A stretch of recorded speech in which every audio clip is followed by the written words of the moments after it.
I saw Mrs. Wetton in Auckland at a screening. She came along. Yeah. Oh yeah, I saw her hand go up. Florian, do you think you could make a similar movie in New Zealand? Do you think I think you could make one in Kaikoui, definitely. But nowhere else.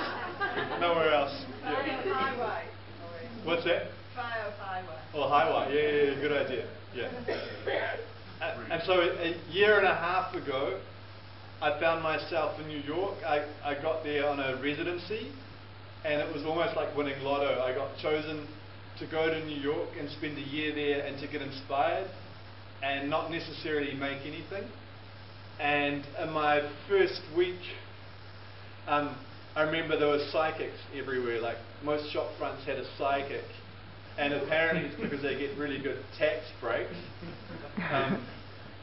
But I found myself waiting outside the psychics. There was a young girl next to me, a young black girl, maybe 14 years old, and she was texting on her phone.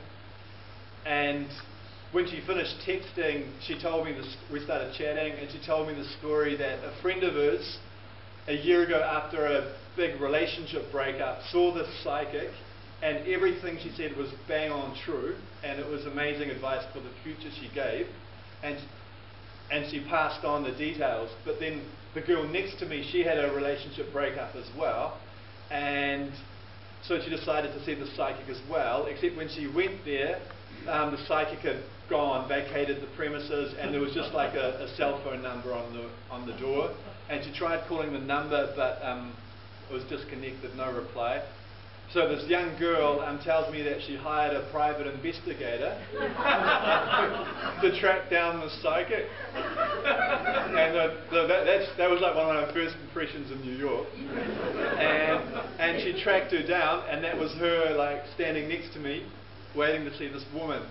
So it had been really built up, and so I felt like I was going to see, one of the best psychics in New York City. And I waited patiently, and then my turn came, and she gave me a palm reading. I think it was $5 for one hand, $10 for two. I just got one.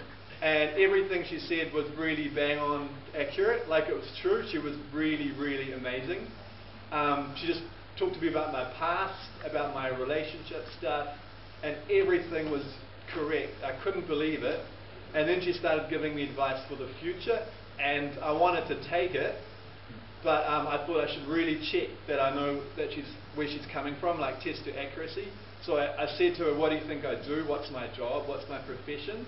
Something simple. And she just looked at me and she said, you're good in front of the camera, but you're much better behind the camera. And then she was like, stay behind the camera, don't ever go in front of it. Yeah, and that's how we left.